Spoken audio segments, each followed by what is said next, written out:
भर जो मैम और सर ने जो एफर्ट दिया हमारे पीछे, और साथ ही साथ उनका जो गाइडेंस रहा, उसके लिए थैंक यू तो छोटी बात है, मैं अपना कृतज्ञता सबसे पहले व्यक्त करता हूँ।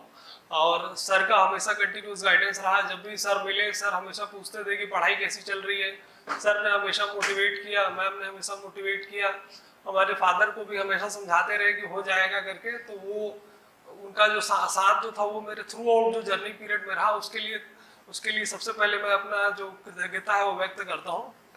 उसके बाद जो टिप्स ने सर ने कहा, तो बेसिक टिप्स आज अभी जो कंपटीशन में देख रहा हूँ कट ऑफ जो है वो जनरल का 104 जा रहा है, ओबीसी का 102 जा रहा है, तो बहुत हाई कट ऑफ है।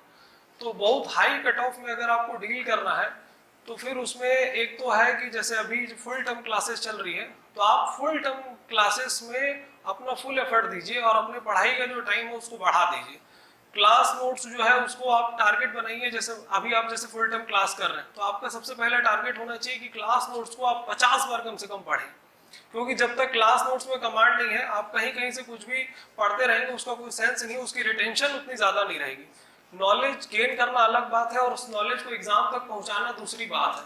तो सबसे पहले जो आपको यहाँ मिल रहा है क्लास नोट्स, आप क्लास नोट्स को 50 बार पढ़ने का टारगेट बनाइए, तब आप किसी दूसरे नोट्स पे जाइए।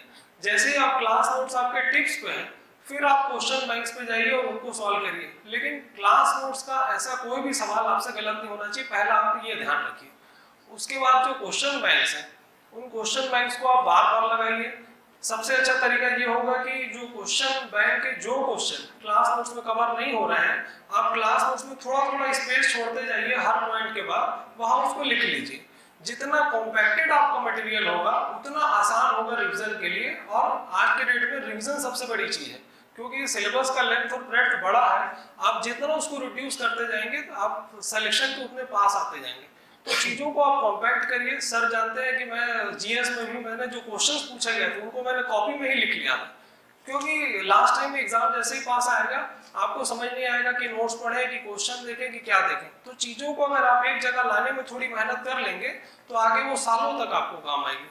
बस इसी के साथ टेक नॉन टेक को साथ पढ़ने से घबराते हैं, इनको बताओ कि उसकी भूमिका क्या है। पिछली बार जब मैं सर से मिला तो मैं सोच रहा था मेरा टेक्निकल ठीक है तो मैं सिर्फ नॉन टेक पढ़ूंगा, तो सर ने मुझे एक बात बोली कि तुम सुबह शाम अगर प्रेशर पड़ेगा तब तुम्हारा जो है दोनों ठीक रहेगा। तो वो बात मैं बहुत उसको मैं अपने लिए पॉजिटिव मानता हूँ, क्योंकि अगर मैं सिर्फ नॉन टेक की क्लास करता या बच्चा अगर सिर्फ टेक की क्लास करेगा तो आप कितना भी कोशिश कर लीजिए आप एक दिन में दोनों नहीं पढ़ पाएंगे। क्योंकि जब से हम लोग घर में हैं हम लोग एक दिन में टेक पढ़ते हैं नॉन टेक पढ़ते हैं।